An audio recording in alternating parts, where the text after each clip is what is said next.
because a young girl has had her period does not mean she is ready mentally or physically to conceive a child. In no way, shape, or form should a child be forced to conceive another child for any fucking reason. In case the common sense, mental, and physical torture that child would undergo isn't enough for you, here are the facts. This midwife and senior nursing officer at this reproductive and health clinic, she said that their bodies are not ready for childbirth and it's really traumatic. They say that the critical issue is that the pelvis of a child is too small to allow for the passage of a fetus. Now, this doctor has worked with pregnant adolescent girls for more than 40 years in low-income communities in India, where we see this the most wildly because of SA. They have long labors, obstructed labors, that are very, very painful for the child. Right here, the doctor says that their labor can last as long as 3, 4, even 5 days. After that labor, usually the baby is dead. Because of how small the area is that the baby has to pass through, since this is a child, baby's skull is literally crushed in some cases. Now, being in labor for up to 5 days or a week at a time has a lot of negative side effects to it. All of the pressure from the fetus bearing down on the bladder and the urethra, it can cause pelvic inflammatory disease. It can also rupture the tissue between the vagina and the bladder and the rectum. This will cause the young girl to potentially constantly leak urine and feces. There are treatments, but it is a long recovery.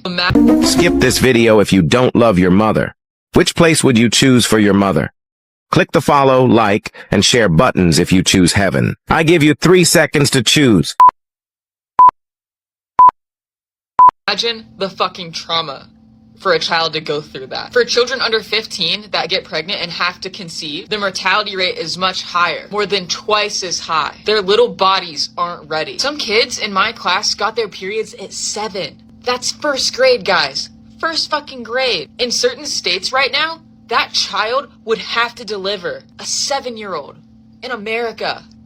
Not having a choice? Oh, but this is America, the land of the free, right? If you don't have a fucking uterus.